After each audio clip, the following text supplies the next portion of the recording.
I 100% agree there is a gender gap in the finance space. I believe a lot of it's generational. The flavor of our chat today is going to be females in finance and particularly around investing. Female says, I'm not good with numbers. So how do we shift that vulnerability and take it to almost personal accountability? We need to open doors. And I think it's awesome that you're doing things like podcasts because we need to make financial education accessible for everyone. Investing is risky. Not investing is risky. You choose which one's more riskier. What is holding people back? Fear they're going to lose everything, isn't it? It's the fear that, or they're going to fail. Most things are fear of failure. Making decisions from abundance versus a decision from scarcity will lead to two very different outcomes. I think being curious is a really good way of doing it. Everyone should do this, male, female, other, is really understand your money story.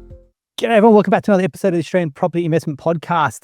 One of the big questions I often get, and this is going to be a shout out to ladies out there who come and have a chat to me about their finances.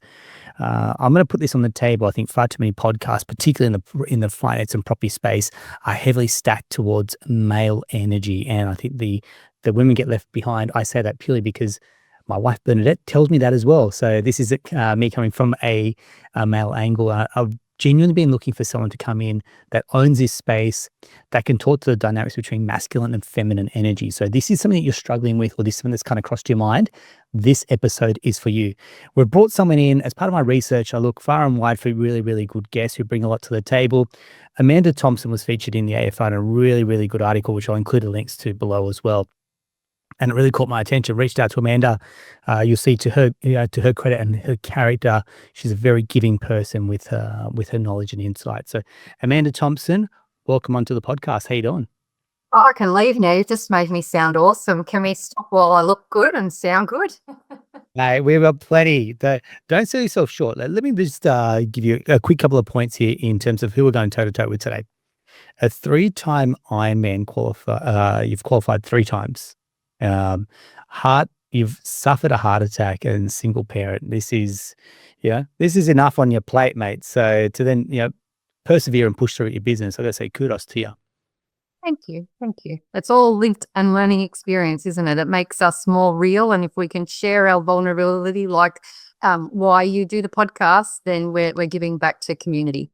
Look, I love it. I think that's exactly what the ethos that we'd really try to embody, which is don't accept the status quo. Keep pushing yourself personally, professionally, property journey on all fronts as well. We need people that have kind of been there, done that, going ahead of us to go, hey, look, I know where you're at. I can see where you're at in your journey, but let me tell you, the other side gets easier once you've had some traction and success as well, doesn't it? Yeah. I think like anything, isn't it? We had this conversation. It's creating habits, but being able to adjust to life. What was the first things I said today? Life happens. Exactly right. Hey, Amanda, the flavor of our chat today is going to be females in finance and particularly around investing. I'm very conscious that as a man sitting here, what do they call it? Mansplaining, I think, is the word for it.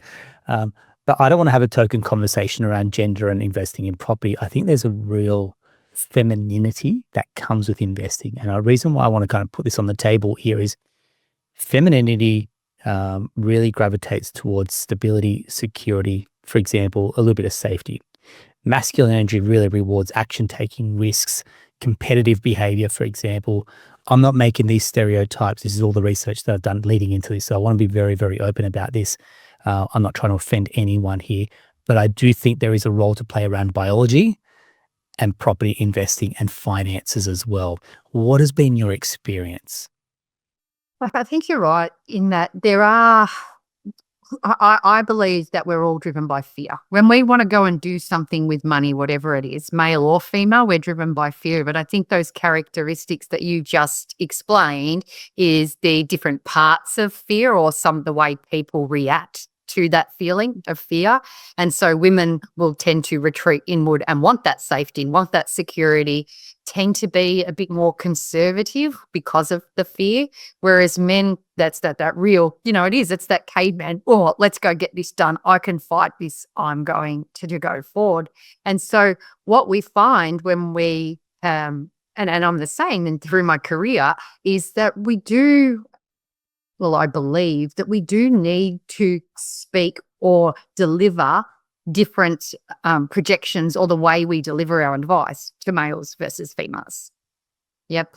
The other thing I think, and generational, yeah, and I want to say I 100% agree there is a gender gap in the finance space. Okay.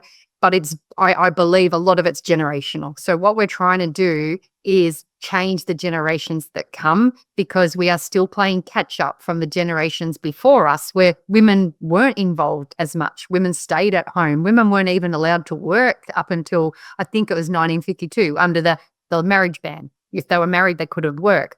So if that's not that long ago, we're still playing catch up. So and what we want to do is try and change the narrative. And that is, if we have a couple sitting in front of us to give advice, the way we do it might change from what we did 10 years ago, because we probably were just talking to the male. Or we've got single females now that need to and should be wanting to go forward in their wealth creation journey. Correct. I think you've absolutely smashed it right there, which is, this is such a fairly new phenomenon. When you go 50s, we're talking possibly 2 generations of females in your bloodline that have been working. And for a lot of our female cohort of clients, we're talking professionals who are on some good incomes, and potentially they're earning more than what their dad even has earned. And we're talking maybe under 40, under 45, for example, or even above. And so this creates a massive generational gap between what children are experiencing versus what their parents have experienced. Different property markets, different ways to invest, different levels of sophistication as well. You talk asset classes, whether that's property, shares, crypto. Some of our clients are into like wine and arts and other collectibles as well. And then there's this notion of, okay, well, you've got a lot of disposable income, and then the ability to, cars, holidays, and the other ways to spend as well. So how do we then, well, I'm going to lean to you. How do you have conversations with your female clients that may differ compared to your male clients? I try and be supportive, but I actually go and say, I'm not your best friend here. I'm not going to tell you what you want to hear. I need you to stand up and be accountable for your own financial future. That's the first thing. And then I will often spill some stats, which you've done really well. But fact is, I've just turned 49. So I'm 49 years old. I am supposed to, by all of the tables, outlive a man the same age as me by 6 years. Wow. Yeah. Yet I'm going to retire with less superannuation than that same equivalent man. So basically what it means is that I have to make less money go longer than a male. That's fact in this day and age. Women are more likely to take career breaks, not just for children, but for other reasons. And so I will say to my female clients, male or female, it's actually not too different in that I want everyone to put their personal goals in place. So that's where we start to find the differences between male and female needs or wants. So female goals will tend to be more family orientated, more safety orientated, more legacy orientated. And then we go down that path of saying, okay, let's connect the dots, and how do we do that financially? That's probably the main difference. And I think that more and more women are taking on this when you make it about emotions and feelings. So that's that feminine energy we're talking about. And there's nothing wrong with making financial advice emotional, because every decision we make financially is backed by an emotion one way or another. I'm glad you said that, because I call BS on this so many times when people go, investing is purely rational, it's not emotional. Hang on, we're talking about money and we're talking about risk. How on earth can this not be emotional? Is some of them, I think that probably comes again from a male sales perspective, going, it's purely about the numbers and the return. And I'm sitting there going, man, I'm very close to this. I do this daily, and yet I have my own hesitations and reservations around how to invest, how to structure things as well. I can only imagine and empathize with what this means for people outside finance, people that don't do this too regularly, and then even females who come into this fairly new and they're not the ones driving it as well. And I think to carry on from that, I think more and more women as opposed to men. And again, I want to preface there's no judgment on either of our parts. I'm not judging male or female. It's just experience. Like attract like. I'm a single mum. I tend to attract single female clients because they probably feel comfortable, or that I've been there and I understand how they feel. See? So they come to me because they feel as if I'm going to understand them because of the life experiences I've had. And so the other part of that is I will say to women, they'll say to me, I'm not good with numbers. It's something I hear all of the time. I am not good with numbers, so I become embarrassed. I'm scared that I'm going to look silly. So there's the fear of talking to a financial professional and not being open because they're scared they're going to look silly or be shown to not have this financial acumen. And I call BS on that too. I've seen plenty of men who think that they've got financial acumen and they don't. And so it's this whole thing is, who said that you have to be good at Excel spreadsheets or an accountant to have financial acumen? You don't. And it should be the financial professional, as in the you and I's of the world, that deliver that information in a way that our clients, male or female, absorb in the right way for them. And that's the other part of it. We've got to get women thinking they have to be perfect at everything or giving. So a part of being selfless, which is often, we had this conversation again, mothers in particular become very selfless. And then we start this whole be kind to ourselves, start doing things for yourself. Well, part of that should be, let's take the paper bag off, or let's dig ourselves out of the sand and start wherever it is we need to start, because it all begins with a single step, doesn't it? We hear all of these quotes. Yeah. So if we go back a step and you say, okay, female says, and I literally saw this in an email yesterday, I should frame it and put it up in the notes. I'm not good with numbers. It was her ex-husband that used to deal with all their finances as well. So she's like, I have no idea. So how do we shift that vulnerability and take it to almost personal accountability? Because that's quite a large gap to cover. Yeah. We need to open doors. And I think it's awesome that you're doing things like podcasts, because we need to make financial education accessible for everyone. Yeah. So I have a book out, and that's not a spruik of it. I'm saying I've got a book out. So for $40, you can go and start your financial journey in your bedroom without having to talk to anyone and get some information. You can listen to podcasts like this. So we've got to, in our industry, provide these services somehow, so that then their confidence levels to come and speak to us individually are there, as opposed to being railroaded into it. I think you've nailed it there, which is, if someone came to us, regardless of gender, we're looking at your numbers going, these are your options that are available. Now, again, different learning styles. So take away gender, for example, and people have very different learning styles, and email is a very hard way to explain concepts. Let's say, for example, taking equity out, paying your LMI, there's so many properties you can buy, or you take, this share portfolio in your world, for example, versus, and something that we get really, really good feedback from our team, and our strategy delivery is, there's a video that goes out explaining, talking through the email. There can be a drawing sometimes on a whiteboard, for example. And I think visually, because we're dealing with an intangible product, i.e. money and equity and finances, you can't read an email and just go, I'm going to connect the dots. This is actually, you've got to read the pages, you've got to watch videos, listen to it. It's a 3D learning experience rather than simply reading an email and go, okay, I can understand the concept of borrowing capacity, assets, liabilities, leverage, equity. That just would, if before I was in finance, that would have gone over my head as well. And it's scary, isn't it? It's scary when you don't know something. Think about having children, male or, mother, father.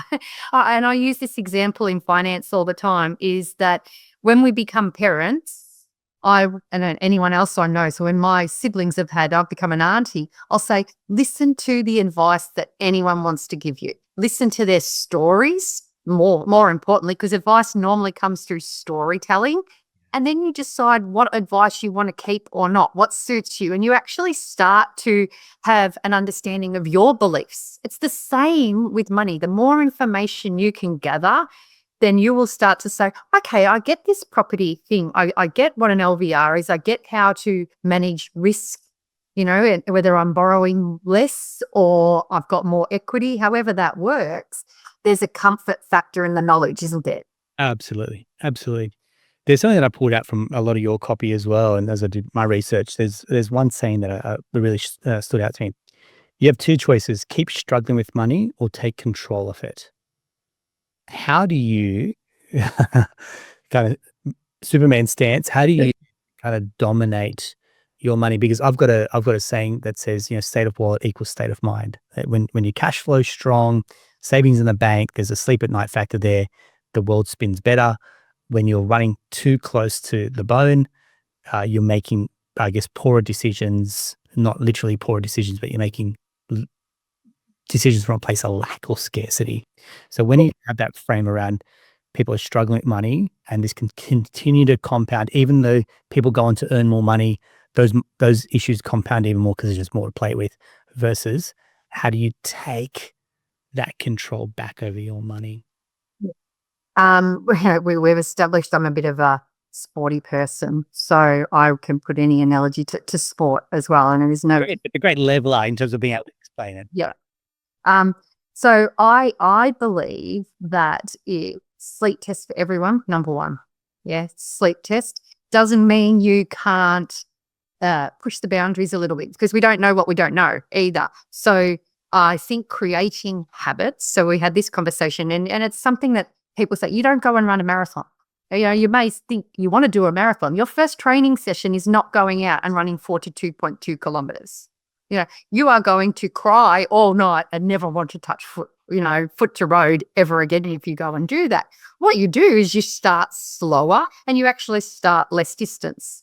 So it's the same thing with money. So there's two parts to this. So first thing is you just got to start, and you've got to start slowly. But then I'm going to change this a little bit around and say it's all about, like sport, the positive endorphins. Yeah. And so when we come to, I'll use two examples. The word budget, I don't use it. I don't like it. I was never good at discipline at school, still not good at someone telling me what to do. That's what the word budget says to me. Someone is going to point their finger at me and tell me what I need to cut back on or what I can or can't spend money on. So I changed that, and I think everyone should change that to a spending plan. What do you choose to spend money on? How do you create a surplus as opposed to restriction? So we're actually opening it up and saying, where do you want to be and how are you going to get there? As opposed to shut down.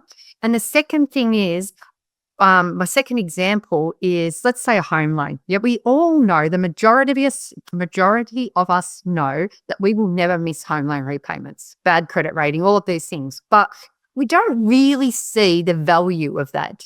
When we first get a home loan, it doesn't go down that quickly, and it's a negative. Yeah. So we're coming from a negative. And so I think you've got to have that positive endorphins as well. So I feel like we need to do everything. A bit of everything doesn't hurt. It's the one thing, having eggs in a lot of different baskets.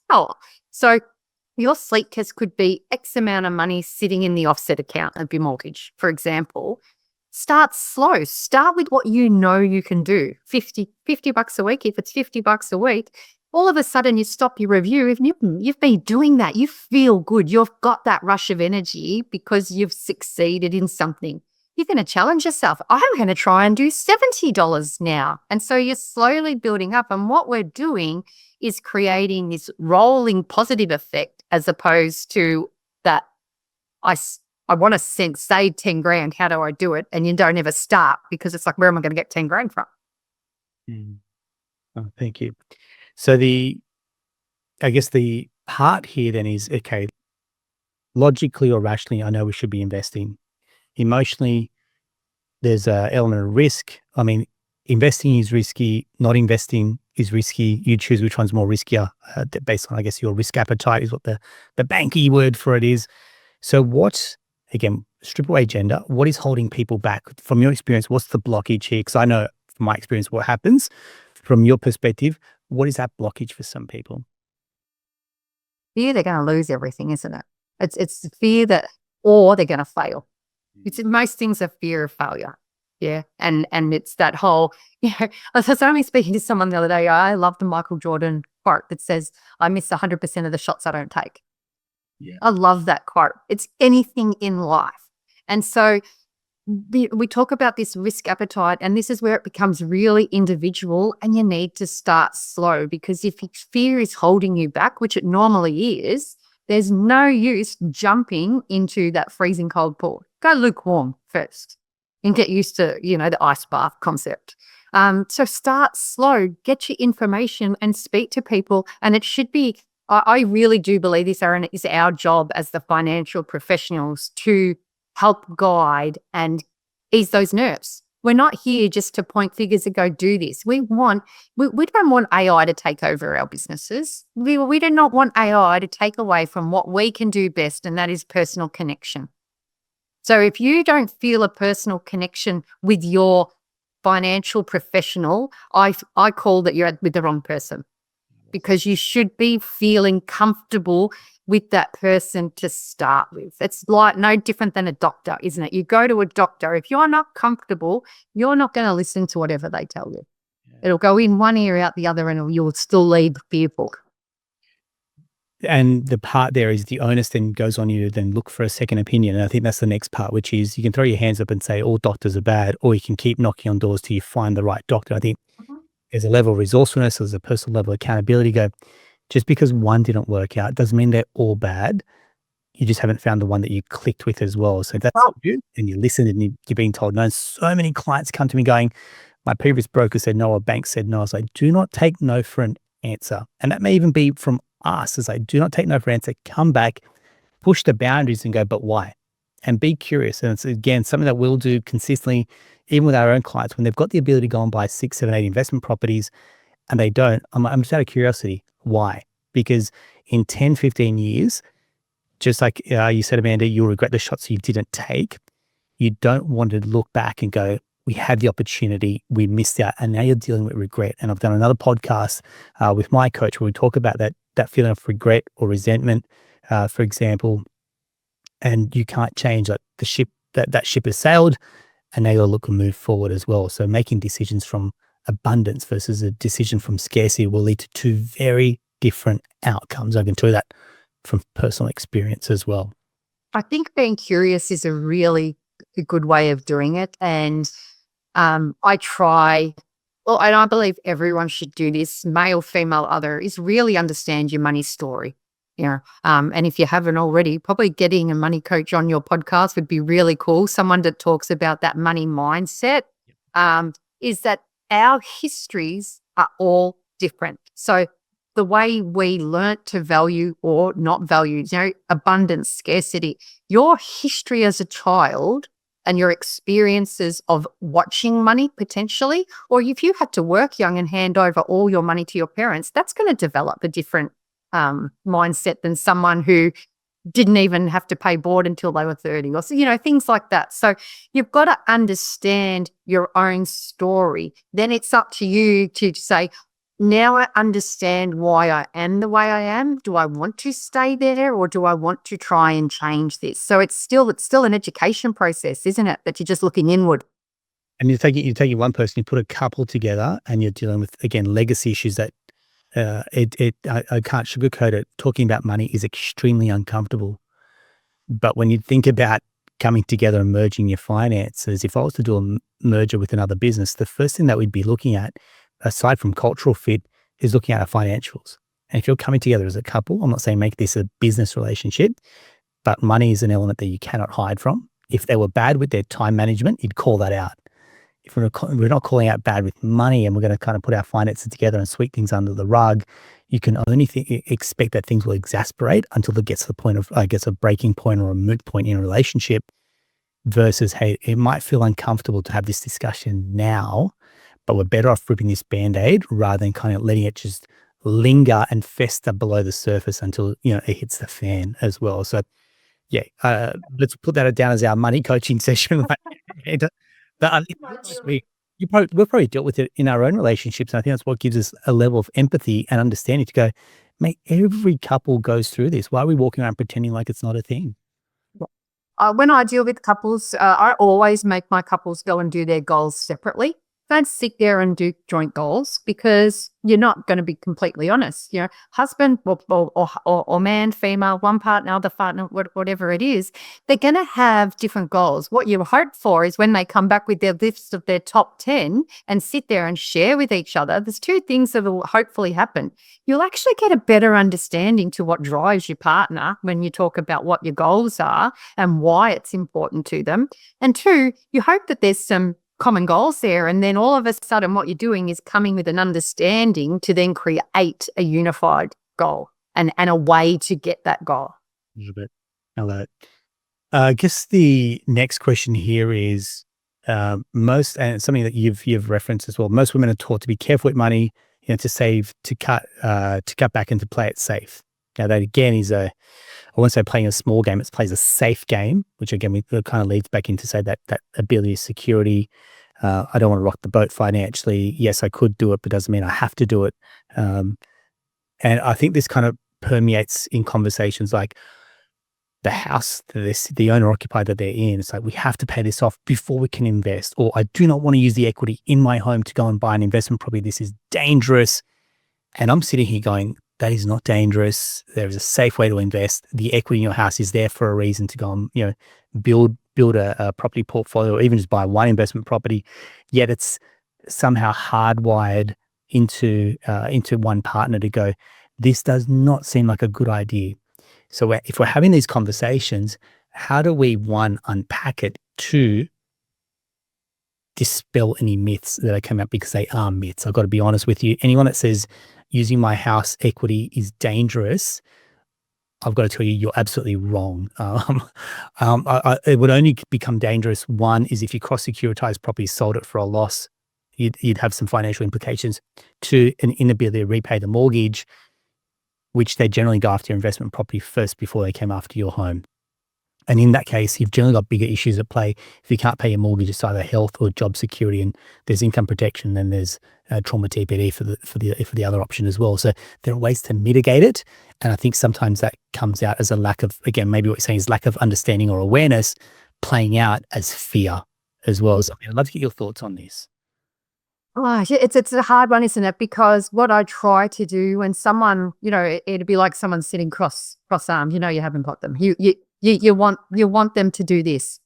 I'm open to the conversation. So again, I think we need to take the onus on doing things differently. And we need to ask more questions of our clients. If they're shut down from this, chances are they probably don't even know why they're shut down from it.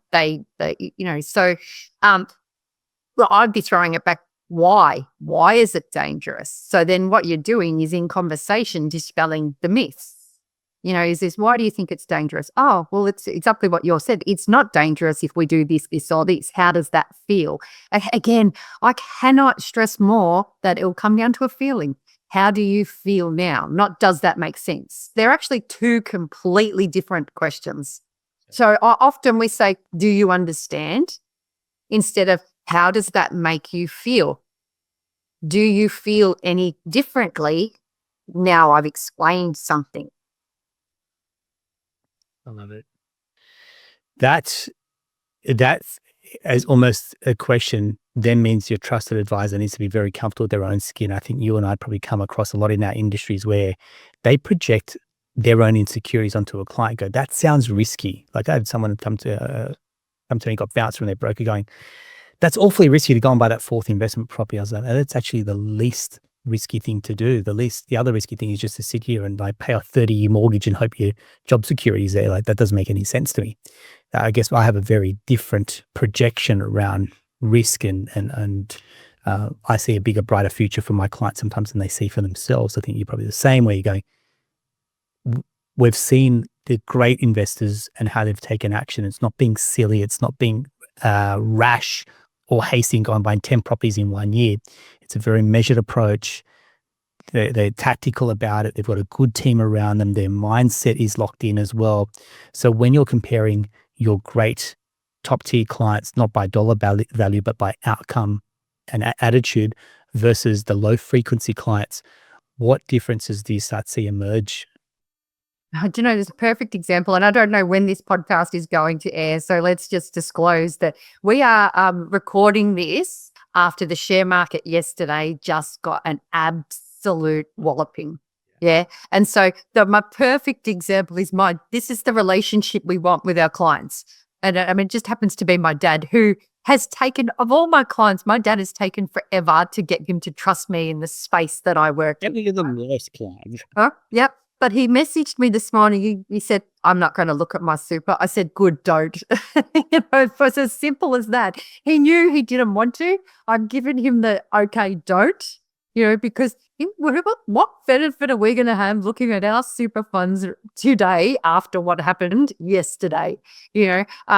So there's a perfect example of we both client and provider need to know that any relationship takes time. Yeah, any relationship takes time. And so we should be open for conversations. We should be encouraging our clients to pose any question they want, because that's how we will build trust with them and rapport. Didn't exactly answer your question, but I think you're spot on, because the building trust and rapport doesn't happen by, so let's say, for example, one podcast episode. It doesn't happen by watching one YouTube video or maybe reading your book. It takes time to develop as well. And I think, again, we go back to masculine, feminine, maybe yin and yang energy, which is guys are happy to knock down walls, ask questions, bang. And then, whereas I think the females maybe taking the slight back seat and going, okay. And then at some point, quietly, and then at that point, they'll put their hands up going, I'm not sure about this. And it feels like, I often say this, if it could feel like a handbrake. And it's like, well, hang on, why did we wait for so long to put the reservations or hesitations on the table, as opposed to waiting before it gets too far down the line to go, I'm not sure about this. And is that the journey that they needed to go on to then go, now I don't feel comfortable? Or how can they put this on the table early, that there's a level of discomfort here, that if we can just start to remove these blockages and questions will come up each step of the way, is that an easier way? And how do we, I guess, navigate that with our partner on board? Yeah, so I think you're really posing the tough questions to me, because if I I am single, remember that. So what do I know about partnerships? No, I don't know. Sorry, I have this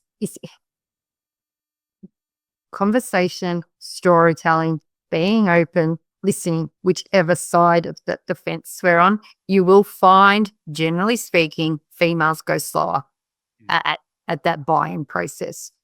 But we need to, and I do, much to a lot of my colleagues, Amanda, why do you do that? I open myself up to text, especially from my female clients, because I want them at any time they feel they want to ask a question, be able to ask a question. So I'll encourage that if you're feeling something, just text it to me. I may not get back to you straight away, but you've had the permission to be open.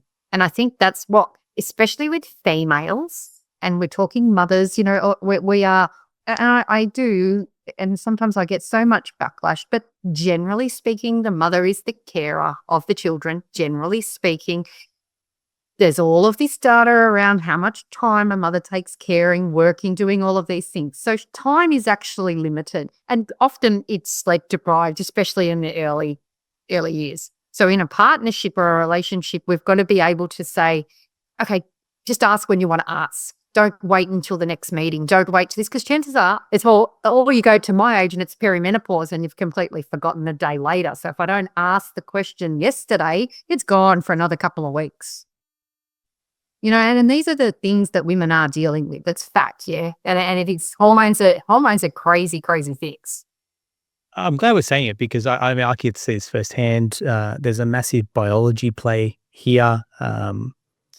And having seen Bernadette, pre-kids, plenty of bandwidth, for example, and then when that bandwidth changes, you talk sleep deprivation, you talk hormones, life priorities massively change as well. What was important before is now shifted and completely different. I think this conversation, we're going to do a deep dive later into rent investing in one of our other episodes, where There's a feeling of nesting and having that security that becomes important, that never existed pre-children, for example, and ability to put down roots. We want somewhere to raise our family. And that's, again, you talk about the sleep at night factor. We've seen it. I've been very open about our journey. The end of reinvesting for us was when we were, I think, 7 months pregnant, and we got the notice from our landlord to move. And it was like, that's it. We're done. Like no more renting at that point. We want to own our own home. And that, again, changed the trajectory of our lives as well, and all for the better.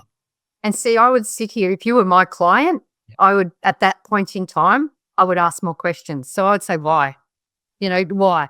Deep delving. So again, what you're doing is uncovering that feeling, is that we do not want this newborn baby to have to move unless we choose to move. Chances are, and I'm putting words in your mouth now, but I mean, I could tell you right now. So if you go the 5 whys, for example, so yes, I don't want someone telling me when to move out. Why is that important? Because we want to be able to put down roots. We want stability and security for our family. Why is that important? Because Bernadette and I both grew up in our own homes, and we knew how important it was to be, walking distance to a school, like be part of a neighborhood. And we both had that as our childhoods, and we wanted that for our children as well. Why is that important? Well, we want our families to come over and feel comfortable. We knew when we rented that they just had that level of discomfort. They didn't want to stay over, for example, scared if someone spills a bottle of wine, whatever it is. It's like, this is our home, go nuts, make a mess. The next part, why? Well, we could choose to then renovate. We could choose to then add. We could choose to make memories in our own home. And at no point anyone's going to tell us to move, because the next part is we're busy enough. And if someone then comes along and says move, and then we have to try and find a rental, and I guarantee if you look at rentals in our area, there are nothing for rent. And that would upset our entire dynamic of having to move to a different suburb and having to restart building relationships and routines and rhythms as well. And when you've got kids, routine and rhythm is key. And so to me, memories, you use the word memories. We're delving into a feeling. Yeah. And we would be gutted if we had to move. So there's a feeling that you're trying to avoid. So we've got 2 feelings. Memories is attached to love, isn't it? It's attached to family, love, legacy. So I go one step further with everything I do. See how I even go one step further is, what feeling are you chasing, or what feeling are you wanting to avoid completely? Then your whole body, mind, body, soul, and brain will say, I'm committed to whatever goal we've just set, because now you know how that feels. I love it. Love it. This also becomes super important as you're listening to go, where you are in your life and your season is very different to someone else. I'm 40-something, married 2 kids, for example, run my own business. It is very different to some of our clients who are sub 25, renting or living with parents, and now buying investment properties. They are running a very different race, a very different style, different outcomes that we're looking for compared to where I am. I want to pay my mortgage off as quickly as possible. I want to build up a property portfolio that's diversified. I want to have shares. I want to have something for my 2 daughters. That's a very different mindset when it comes to investing. I'm going to be buying very different assets at a very different pace compared to someone that's, say, 27. So do not compare or compete where you are in your life to someone else at a different stage and different assets and means, for example. And I think that becomes really important is when you're trying to set your goals, whether that's, a lot of clients come to 150, 250 net passive income. You got different timeframes, you got different constraints around that, i.e. your borrowing capacity and the properties that you can start to acquire. So I just want to double down on that, going, if you got value from that chat that Amanda and I have, and you got your partner, it's like, hey, we can just tic-tac a little bit back and forth around the whys. Why is this important? Why is this important? And the second that Bernie and I did that and got on the same page, presto, I can tell you right now, the alignment that happened, and you hear me say this, you cannot build a house off 2 different blueprints. You cannot build a financial future off 2 different blueprints. Challenge me on that, please.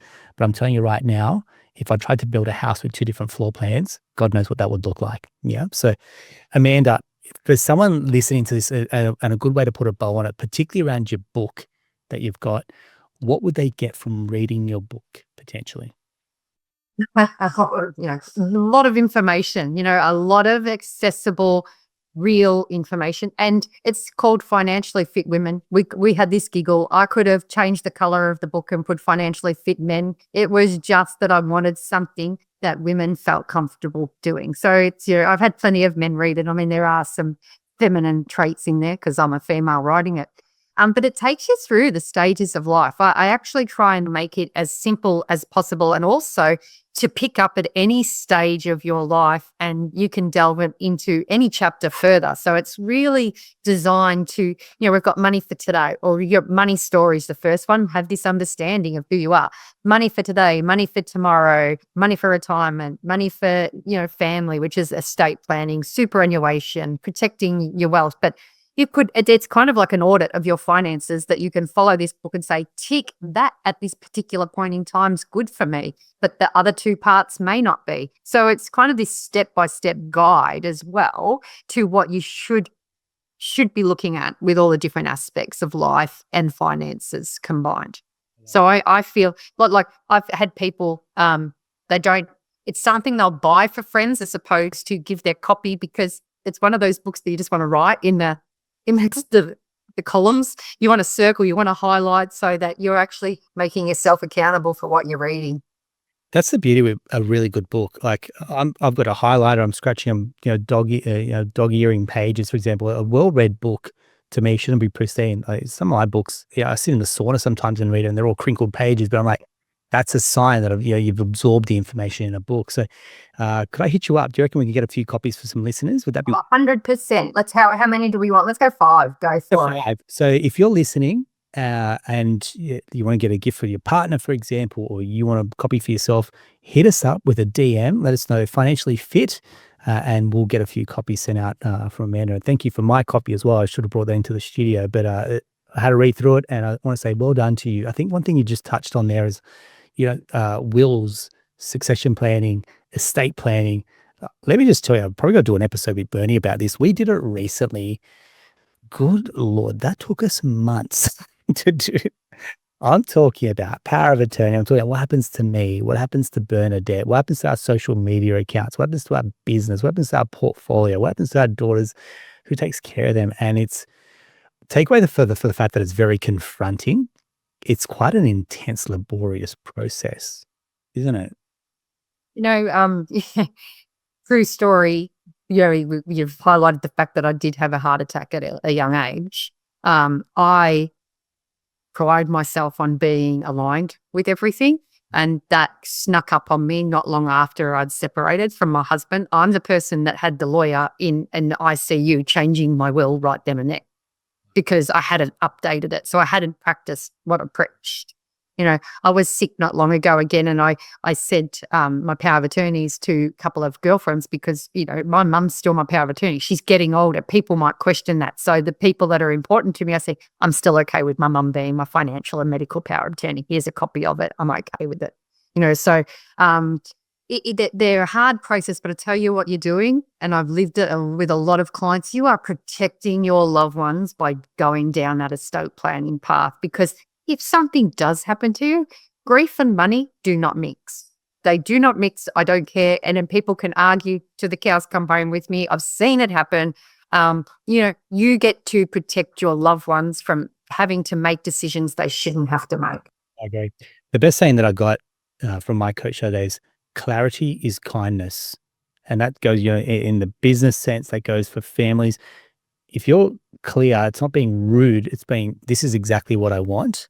That is kind, because people aren't mind readers. Your family aren't mind readers. So if this is something you need to explore as part of getting your house in order, reach out to us. We've got heaps of professionals. We can talk you through what I've done. Amanda's here to help as well. I know she's not farming or fishing for business. She's just sharing what she's, the knowledge and the experience that she's sitting on. So if you've loved this chat, and again, it's open up a conversation for maybe you and your partner, for example, or you and a friend, and you want to unpack it, share this episode. That's what we're really loving. The amount of people are sharing this episode with someone. It's opening up conversations and dialogue that and it's a conduit for that as well. To me, mission accomplished in what we're trying to achieve here is just having better conversations, particularly around investing, but also as you kind of look at the whole gamut of property investing or finances, this conversation sits nicely in there as well. So Amanda, I want to say thank you so much for coming on. Thanks for being generous with your book as well. If you do want to jump on Amanda's website, Endurance Financial, let me just tell you, when you jump on there, you think it's a life coach. I've got to tell you, honestly, it's so refreshing jumping onto your website as opposed to stock images on a beach holding hands, as most financial planners have. What you've got there is real talk, and you've got some incredible articles and info on there. So check it out. Kudos to you, Amanda. There is an article on there, I think, isn't there, on about females and how we should be. So there's are a couple of female-centric articles that I've written, and we've had a bit of a giggle at some of the backlash that I've got on them. Normally by men, because they don't like us talking about females all the time. Are you getting attention, mate, when you're ruffling a few feathers? So some of the YouTube comments we get, I don't know. I think sometimes there could be better things to do, or channel that energy and go and do something productive with it. But yeah, that's kind of my 2 cents. Amanda, thank you very much for jumping on. Appreciate your time and energy, mate. Thank you. I loved it. Great. If you love that episode, like I said, share it with a friend, spread the word. And if you want to give us a subscribe, mate, happy to as well. That's a wrap for another episode of the Australian Property Investment Podcast. Talk to you soon.